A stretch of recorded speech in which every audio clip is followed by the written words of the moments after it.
All right, good morning, everybody. Uh, Before I get started, I want to give a shout out to Little Giant Boxing. Did an interview with Bernard Hopkins a couple of days ago, and the topic of Errol Spence's eye injury and him pulling out of the Manny Pacquiao fight as a result of it came up in the conversation during the interview. And Bernard Hopkins said that he was suspicious of the eye injury, right? And he implied that there may be some questionable things going on behind the scene. Question could have been economical. Uh, Question that cast a shadow of a doubt on the validity of the injury when he was talking about it with Little Giant Boxing. So the interview to that is in the description box. The link to the interview is in the description box, so you can check out Little Giant Boxing. Does a great job here on YouTube, puts in a lot of work, and gets a lot of coverage for us going to all these events throughout the country. So let's unpack this. Why would Bernard Hopkins say this? What is his motive behind it? You know, it's kind of ironic. Ever since Bernard Hopkins became a promoter, so to speak, we all know that he has that partnership with Oscar De La Hoya over at Golden Boy. I don't know what his role actually is. I don't know how much of an impact he has on how things go on over there. But whatever the case may be, it seems as though he's changed a little bit, right? The way he looks at things. It's so funny how when Canelo Alvarez was part of Golden Boy, how he was the greatest thing since sliced bread. Now, all of a sudden, right? Now, all of a sudden, Canelo Alvarez is beatable. Why doesn't he fight Charlo? He's over talking to Demetrius Andrade at an event, trying to give him information and counsel him on how to get the Canelo fights. And all of a sudden, Canelo isn't what he once was because he's not part of Golden Boy, right? And he's also said things about Al Heyman before, critical of PBC before. So we know that there's possibly an agenda here. But it even goes deeper than that, right? And let me elaborate on this, because a lot of people who are probably new to boxing, who haven't been watching boxing as long as me, they don't know the history of Bernard Hopkins. They haven't watched all of his fights. They may have seen some recent fights before he retired, but they haven't gone deep enough back in his career to look at him and see how some of the fights played out and some of the antics during those fights that went on that were questionable, and you could look at and say, damn, is this real? What's going on here? What's Hopkins doing? Right? So I'm going to go down the history. And before I do that, I just want to mention also that Bernard Hopkins is like, well, no one's showed us any medical records. No one's showing us any x-rays. And once again, I'll go over this. Nobody is obligated to show the public their medical records, their history, whatever. I mean, the guy was standing out in front of a hospital, right, with a patch on his eye and took a screenshot of it. So I don't know. The guy had to pull out of the biggest fight of his career with probably making the most money he's ever made in his career. It just doesn't add up that he would want out of this fight. I don't care how bad the camp was or what was going on behind the scenes. I don't think that he wanted to pass up on this fight. I just don't. It just doesn't add up that he would want to pass up on this fight. And it just doesn't add up that Fox and PBC would rather have Ugas fight Pacquiao instead of Errol Spence. Ugas versus Pacquiao, to me, seems like a tough sell. Seems like they're going to, I'm anticipating and I'm assuming, and I, in my opinion, I think they're going to take a bath on the fight, right? But we'll see. Hopefully I'm wrong. But I just don't see how having Spence pull out of this fight and Ugas stepping in. I don't see how that benefits anybody. And the argument, oh, well, they get Pacquiao for 2 fights. Okay, what good is it having Pacquiao for 2 fights if the first fight you take a bath on, and then the second fight is just going to be there to break even? So it's still, from a financial standpoint, not the greatest of conditions or circumstances. But let's get back to Bernard Hopkins, because this is a man who's questioning whether or not this injury is legit, and he's asking for medical records and injuries.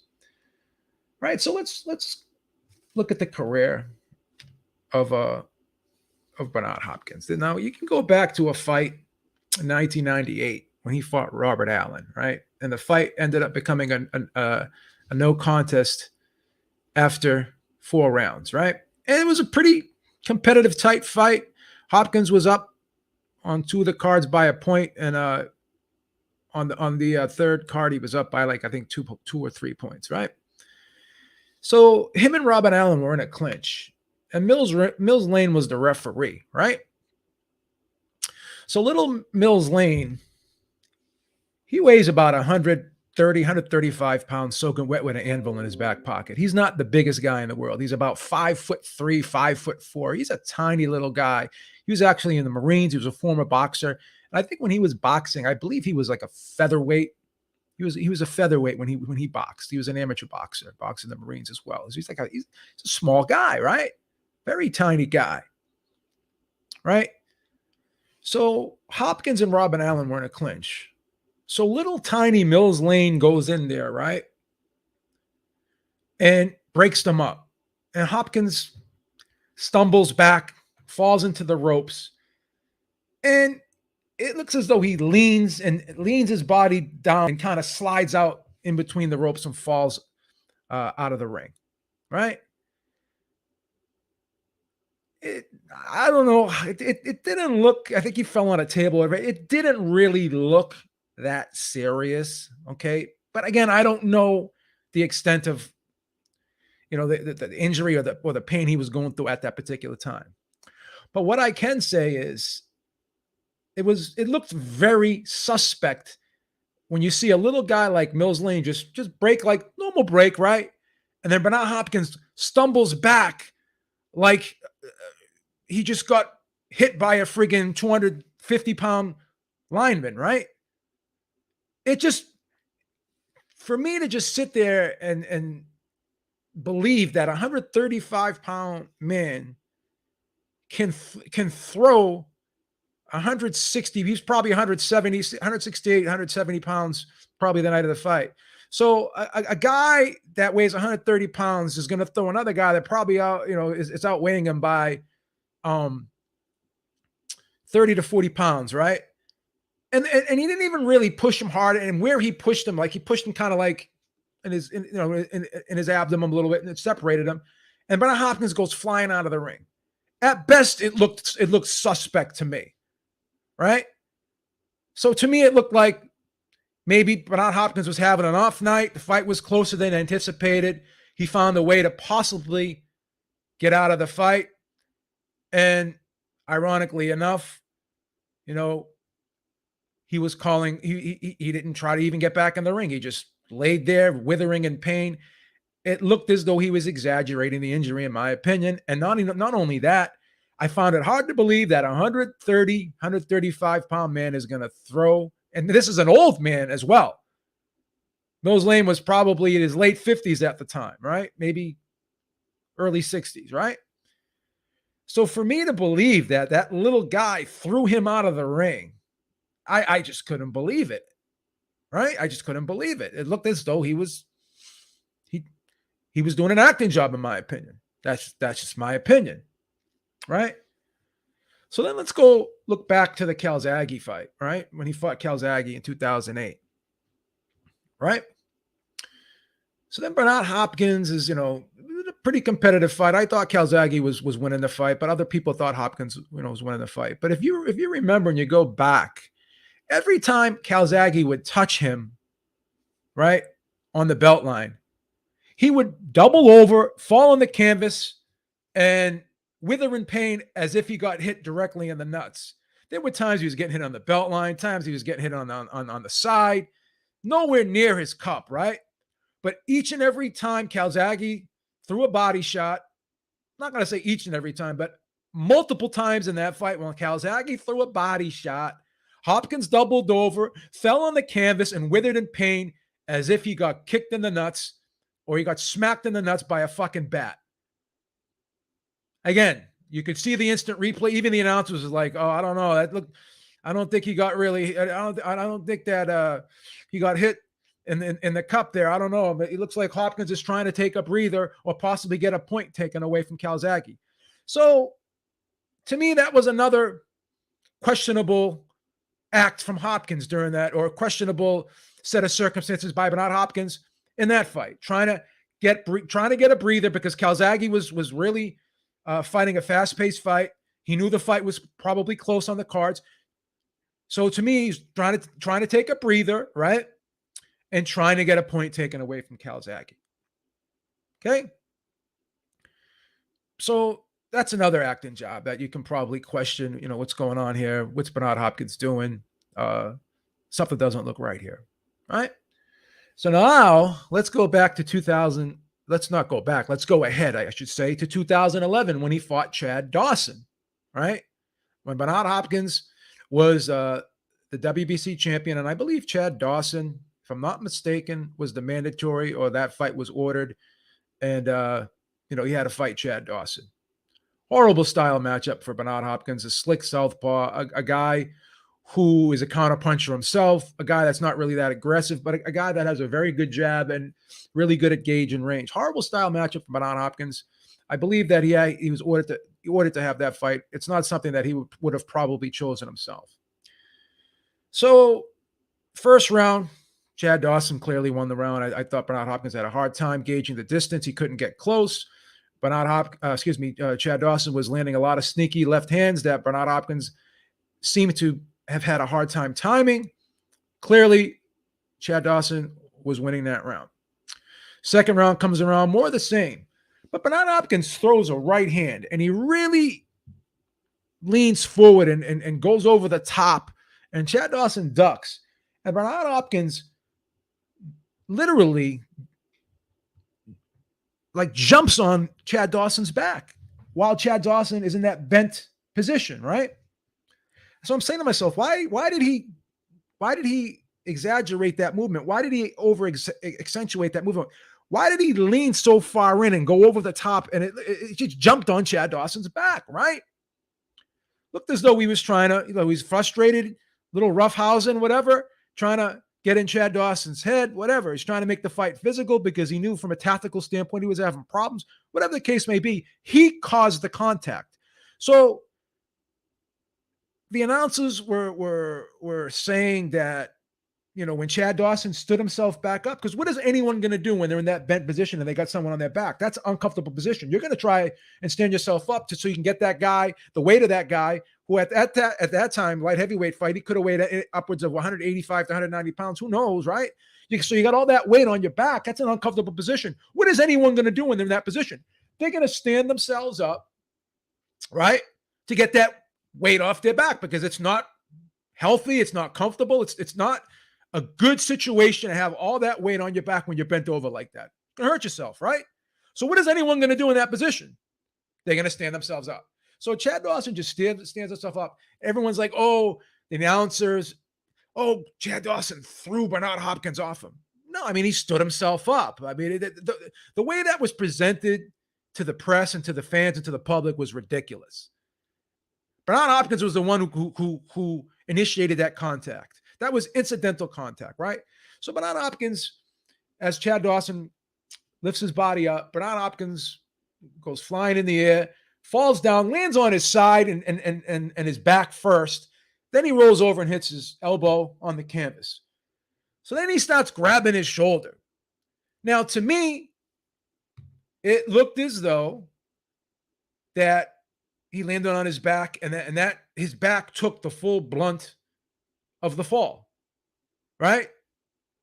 And hitting his elbow, it didn't look like he landed on his elbow, because you can just look in the replays. It looked as though he landed on his back first, and his back, and then back first, and his side, and then he goes and puts his elbow on the canvas, and then he starts grabbing his shoulder. So he's trying to sell to everybody that he landed on his elbow first, and because he landed on his elbow, the impact of the elbow caused his shoulder to dislocate.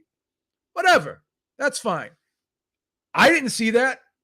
It looked suspicious to me. So he's withering in pain, grabbing his shoulder. Then the referee asks, "Can you continue?" And he goes, "What? With one arm? With one arm?" Basically suggesting to the referee that he's a one-armed fighter at that point. So the referee has no choice but to stop the fight, right? Because he can't send a one-armed fighter out there. So initially the referee calls it a TKO because Bernard Hopkins could not continue. But then the commission overturned it months later, right? To a no contest. Once again, that's another no contest because Bernard Hopkins could not continue, right? So after the fight, he's sitting there saying, well, this guy did it on purpose. He should be disqualified. Kind of told on yourself there. So seems to me as though you knew that you probably weren't going to win this fight. You knew this was a horrible style matchup for you. This was a fight you didn't want in the first place, but you were forced to take because it was ordered by the WBC. Whatever the case may be, you thought you could get out of this fight. This is all my opinion now. This isn't fact. This is my opinion. But the guy told on himself. I think Dawson should get disqualified. So to me, the plan all along was to try to get this guy disqualified or try to get this guy rattled so he could do something to get himself disqualified. He was going to make this an ugly fight, and he was going to force Chad Dawson to do something that could get himself in trouble in this fight. He was looking, to me, it looked like he was looking for an out, right? So he withered in pain on the canvas, hoping and thinking and assuming that I'm Bernard Hopkins, I'm a legend, I'm the champion. This is Chad Dawson. This referee's going to disqualify Chad Dawson. So it looked to me like he was looking for a way out of the fight. He was looking to get Chad Dawson disqualified, right? And it was a horrible acting job, in my opinion, because you can clearly see that he landed on his back and his side, and then he rolled over and put his elbow on the canvas. So his elbow did not land first, So he says, he dislocated his shoulder. Whether or not he injured himself, I'll never know for a fact, but it looked very suspect the way he landed on that canvas. Looked like a bad acting job to me. And also, he was the one that created the contact. He was the one that jumped on Chad Dawson's back when Chad Dawson ducked and leaned forward to slip the right hand or get under the right hand.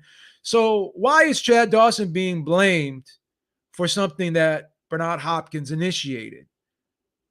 And Chad Dawson has never been known to be a dirty fighter. Bernard Hopkins has been questioned time and time again throughout his career about some shady tactics in the ring.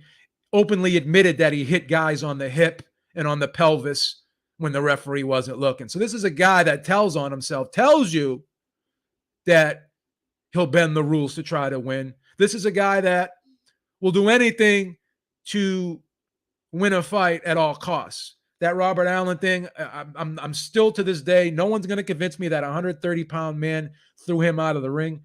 And no one's going to convince me that he landed hard enough on his elbow. In my opinion, I don't think he dislocated his shoulder. I think he was doing an acting job. So after the fight, he said he got an X-ray, got an MRI, and the shoulder was dislocated, but he still stood firm on I should get the win, and Chad Dawson should be disqualified. Why was he campaigning so hard for that? Because if that was the case, then he wouldn't have to fight Chad Dawson again.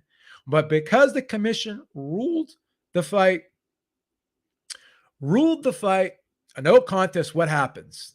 The WBC ordered a rematch in April, which was 6 months later in 2012, right? Now, full disclosure, if you have a dislocated shoulder, the healing time is roughly 3 months before you could start, doing physical activity again, sports and stuff like that. They, depending on how severe the dislocation is, they give you like a 3-month recovery period. So, 3 months, fight was 6 months later, 2-month training camp. So that's about 5 months right there. So, okay. But he's asking for Spence's medical records. Show us x-rays or show us, images of the eye. We need proof that the retina was torn. I challenge anyone in this chat, anyone watching this video right now, Google Bernard Hopkins shoulder injury, right? Google that and then click on images. Tell me if you could see any photos or any images of Bernard Hopkins' x-ray or Bernard Hopkins' MRI. So he wanted everyone to just take his word for his injury without providing proof. But now he's asking Errol Spence to provide proof for his injury. So once again, this is the teapot calling the kettle black. It's the if it's not, then I don't know what else to call it. All right. This is the biggest example of hypocrisy that I've seen in a long time. This is a guy that has been known. Oh, and I forgot to mention this other fight before let me stop my point here and just when he fought Roy Jones, right? I think it was 2010. Fought him in a rematch, right? And Roy Jones was there were times when Roy Jones, Bernard Hopkins would lean forward in the clinch. Roy Jones would hit him in the back of the head, but it didn't look like when a punch is a real bad rabbit punch, and when sometimes the guy just taps you on the head. Each and every time, Roy Jones tapped him on the head. What did he do? Once again, fell on the canvas, tried to get a breather, right? Not saying that he was in danger of losing the fight, but he was trying to slow the pace of the fight down, trying to get points taken away once again with doing his little acting job, really over-exaggerating what was going on, right? So this is a guy that has a history of pulling off these Academy Award performances during fights, right? But yet, he's going to question someone else. A guy who has never had any history of trying to get out of fights, a guy who's never been injured in a fight or hit somewhere in a fight and fell on the canvas and writhed in pain for 15, 20 minutes. This guy's showing us no evidence of ever trying to get out of a fight, showing us no evidence of ever trying to fake an injury, right? But all of a sudden, the biggest fucking fight of his life, right? The biggest fucking fight of his life, where he's going to make clearly the most amount of money he's ever made in his career. This could be this would be probably, and I would assume this, and I could be wrong, but this is just my assumption. This was going to be a pretty successful event. But yet all of a sudden he decides to pull out of this fight. Well, why was it released so close? And I mentioned this on D-Style Boxing's podcast. Shout out to D-Style Boxing. Shout out to the Roundtable. Shout out to Maestro, G Funky Boxing, Calix Boxing, and the whole HCP crew. Shout out to you. I mentioned this on Thursday, this Thursday, excuse me, that the fighters' medicals are done generally 2 weeks before the fight. Well, B, why do they wait so long to do the medicals? Well, if they do them 8 weeks out and then something happens within that period as the fight closes near, they'd rather catch something closer to the fight instead of miss it, do the examinations too far out, and then something could happen. So what if they did the medical exams 6 weeks out, and then after the examination, he suffers the torn retina with 4 weeks out for the fight. So then they end up getting a clean bill of health 6 weeks out, but then in the 4th week he injures himself. Then he goes into the fight with a torn retina, and then he runs the risk of having attached retina if he goes through the fight with a torn retina. So it behooves them to do these examinations closer to the fight. Same thing with the coronavirus. Well, why do they wait so long? Why do they wait so close to the fight? And I even asked not Bernard Hopkins. I even asked Bob Arum that, right? And the reason why they do it is because if you test someone out 6 weeks out or even 4 weeks out and they don't have coronavirus, but then three weeks out or 2 weeks out they get coronavirus, then they're going into the fight with coronavirus. It behooves the commission to do an examination close to the fight so they don't miss anything. They don't miss any possible complications or issues with the fighter's health. So that's why. Oh, well, they knew all along, and they just waited to. No. Michaela Maya tweeted out about a month and a half ago, that we get our medicals done and we get the coronavirus test 2 weeks out, right? So this pretty much backs it up. It backs it up. 2 weeks out for the fight, this was revealed.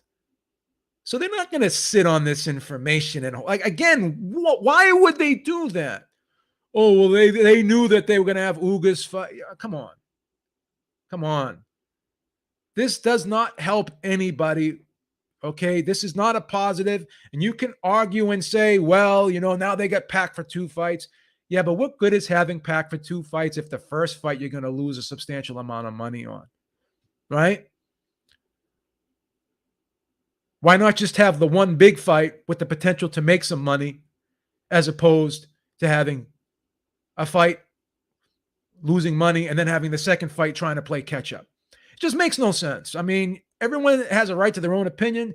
I'm not here to change anybody's mind. If you believe something and you have your mind made up, there's no way I'm going to change your mind, right? But it just makes no sense for Errol Spence to willingly pull out of this fight. They were doing everything. From what I heard, I was talking to someone, and again, this is my source, and again, they could be full of shit. I'm not saying they're right or they're wrong. What I was told was they did everything possible to try to get this fight done. They went to 3 ophthalmologists. They were trying to get him cleared very badly. They wanted this fight to go on. Okay? I was also told that the tear was at the bottom. The retina's in the back of the eye. The tear was at the bottom. The tear was in a real bad spot, right? It's in a real bad spot, and they still don't know if that car accident, started any of the damage or loosened that retina, because he smacked his head hard. And, like I said before, if you smack your head hard enough, you could tear or detach that retina. Could have been so small that it didn't show up before the Dini Garcia fight. That could have been the beginning of it. Could have been so minuscule that an ophthalmologist just said, hey. But once again, people saying, oh, well, Fury faked COVID.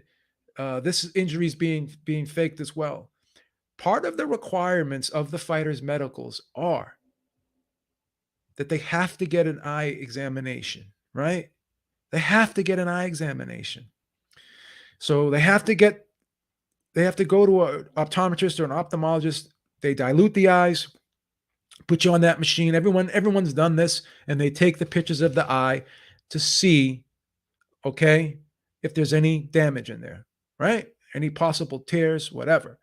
So to sit there and suggest that an ophthalmologist is going to say that there's a tear there when there isn't, and they're going to lie and put their medical career, just as a doctor is going to lie about a COVID test. These are things that you really, now again, if you want to get out of a fight, there's many ways to get out of a fight. He could have said he was suffering from depression. There's no physiological test that can determine if someone really is suffering from depression. That's all Q&A from a doctor or a psychiatrist, psychologist, therapist, whatever. That's all Q&A. There's no MRI, CAT scan that's going to that's going to be able to determine if someone really suffers from depression. So he could have used that excuse. Could have used the Ryan Garcia excuse, right? Could have said, "Hey, I sprained my ankle real bad. Doctor can grab the ankle, move it around. Okay, guy's got pain. We're gonna give him he can't do any physical activity for 6 to 8 weeks, whatever." There's so many ways to get out of a fight, but to sit there and create these elaborate, like, torn retina, coronavirus, especially since everybody is getting coronavirus now. Like, not everybody, but there's an uptick in coronavirus. So to sit there and just say that this is fake when there's everyone, like, there's so many fights have been canceled for coronavirus, but so either everyone's faking or no one's faking. So all these other guys are legitimately have coronavirus, but Tyson Fury doesn't. An ophthalmologist is gonna do an examination, take a picture of Errol Spence's eye, and say there's a torn retina there when there really isn't. I mean, this is a stretch. And then, coincidental, Fabian Maidana, coincidentally, he suffered an eye injury. He took a picture of his eye. It's fucking sliced open under it, and it's just fucking swollen. So what did he do? Take a razor and cut his own eye? What did he do? Take a mallet and smash his face in the eye to try to get out of the fight? I mean, come on, guys. Come on, guys. This is like some crazy conspiracy theory bullshit you guys are trying to fucking float out there. And then you want to whale out Bernard Hopkins as an authority on this when this guy is the biggest snake oil salesman that there's ever been. And I love Bernard Hopkins as a fighter, and I respect Bernard Hopkins as a fighter, but I have two eyes, and I can't pretend that I saw something that I didn't see, right? If I see bullshit, I can't ignore it. All right? Bernard Hopkins got 50 times more heart than I do.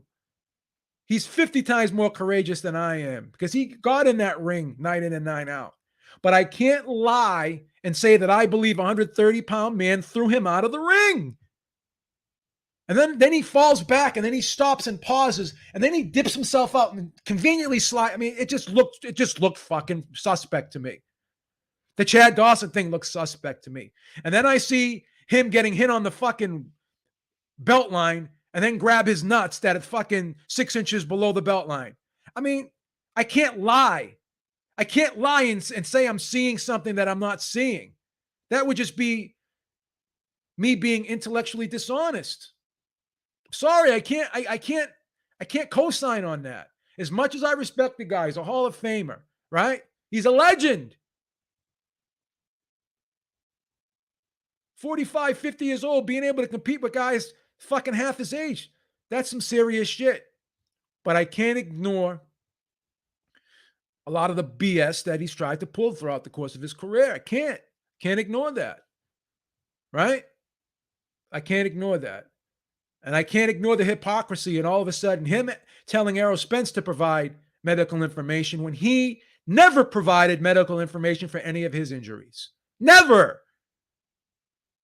Google it. Bernard Hopkins shoulder x-ray. Bernard Hopkins shoulder MRI. Right? Ask for his medical records.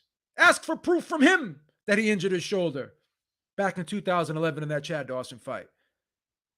He was trying to get out of that fight. He was hoping it was going to be a disqualification, so then he wouldn't be obligated to fight him again. But then it all backfired on him because what happened? What happened?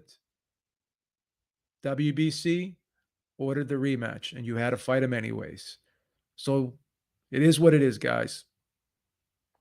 Go back, Google Chad Dawson, Bernard Hopkins 1, and look and watch how he falls on that canvas. And you tell me if that elbow hits the canvas first. You tell me. You tell me.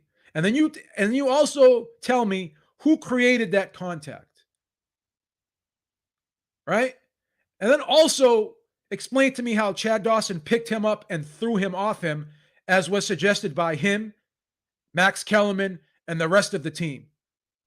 Right?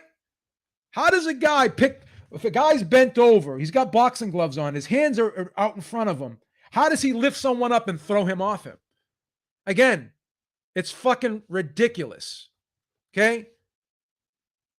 Oh, people, why you dissing Hopkins? I can't lie for the guy.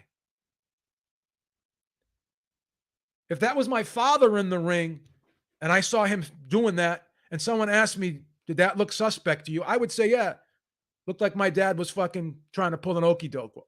I can't lie like that. I can't. I can't. As much as I respect somebody and admire somebody, I can't lie like that. It makes me look like a fucking idiot. If I'm going to sit there and say I saw something that I didn't see, that clearly replays show aren't what is being told to me, I can't go along with that.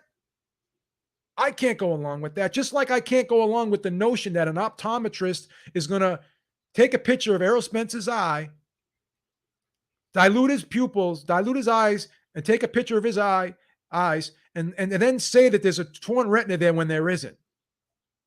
Those exams have to get turned into the commission. Just like the coronavirus tests have to get turned into the commission. No commission, no doctor is going to risk their career. That is corruption. Okay? There's a paper trail that can be followed. All right? It's a different thing with a judge. A judge can say, this is what I scored a fight. That's my opinion. Like, obviously it looks suspect, but there's no way you could prove it definitively. All right? So you're suggesting to me that medical records are going to be doctored and sent into the commission, and the commission's just going to go, no. Do you realize the repercussions of that? Do you realize what could happen? That is criminal. That's a felony. That's a felony. Bob Lee tried to do some nefarious activity behind the scenes, who was the chairman of the IBF. Google Bob Lee, IBF. Guy did jail time. Do you think anyone's going to risk doing jail time? Do you think any doctor, ophthalmologist is going to risk losing their medical license for what? What is the upside for them lying for Errol Spence? What is the upside for that? What is the upside of a doctor reading the result of Tyson Fury's COVID test and lying and saying that he has COVID when he doesn't? It's just too much of a stretch.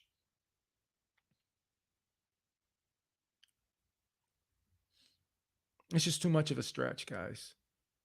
So then coincidentally, all these fighters have COVID. So all these fighters that have had COVID, Jamal Herring had COVID twice. Did he fake it twice? Come on, guys. Come on, guys. Stop. Stop. Stop. Just fucking stop. And please don't, please, after watching this video, right, and listening to all the shit that Bernard Hopkins has done over the course of his career, don't sit there and tell me that he's an authority on determining whether someone's faking an injury or not, when this guy, throughout his career, has made a history of doing questionable things in there. Go back. All you got to do is go back. The internet doesn't lie. Go back on YouTube. Google Robert Allen, Bernard Hopkins 1. Please Google it. Please Google it. Please Google it. And you answer my question. Did that little 5'4" referee throw him out of the ring? Please answer my question. Go back and watch the Calzaghe fight and how he bent over and fell on the canvas about 15 times in that fight, when all Calzaghe did was tap him on the belt line. Right? Go back and watch that Chad Dawson fight when he throws a right hand and jumps on Chad Dawson's back as Chad Dawson's ducking to try to get under it. You tell me who created the contact. And you tell me if Chad Dawson picked him up and threw him off him. You tell me. And you tell me if he landed on his elbow. And you tell me if you believe that the injury was as bad as he's trying to suggest. Tell me. Please. Please. That's it. Just answer my questions. Guy's a legend, Hall of Famer. He's not going to be remembered for these things that I'm saying right now. He's going to be remembered for being the oldest champion in the history of the sport of boxing, right? He's going to be remembered for that. And to me, he still has the record for most title defenses. I don't think Golovkin broke that record. To me, Bernard Hopkins still has that record because I don't count that regular belt. I don't. This guy's a legend. I have the utmost respect for him. I've interviewed him before, right? I've interviewed him before, but I can't ignore these incidences.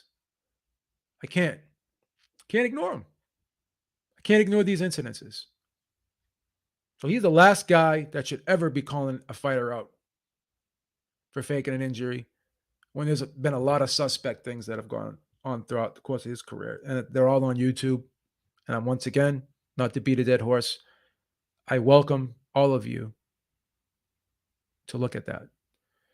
Well, that's all I got right now, guys. Thank you so much for watching. Thank you so much for tuning in. Thank everybody for the chat. Make sure you like, share the video. Make sure you subscribe to the channel. Make sure you check out the link from Manscaped in the description box. Use the code provided for you in that description box. You get 20% off any Manscaped products. Helps out the channel. Helps us get better. Helps us pay the bills. All right? Make sure you check me out on the Ringside Reporter podcast every Sunday, 6 p.m. Eastern time, right before the Boxing Voice goes live at 7 p.m. Eastern time. So make sure you check them out after us. Make sure you check me out on the HCP Roundtable with D-Style Boxing on his channel. Shout out to D-Style Boxing. Shout out to Maestro. Shout out to G-Funky. Shout out to Calix Boxing. Shout out to In the Ring with Christine with their show, the women's show on Wednesday. Shout out to everybody who's doing a positive thing in the sport of boxing. Shout out to Little Giant Boxing. Once again, make sure you check out the interview in the description box. Beeb is out. Talk to y'all soon. Peace. Have a great day and stay safe as always. See you soon.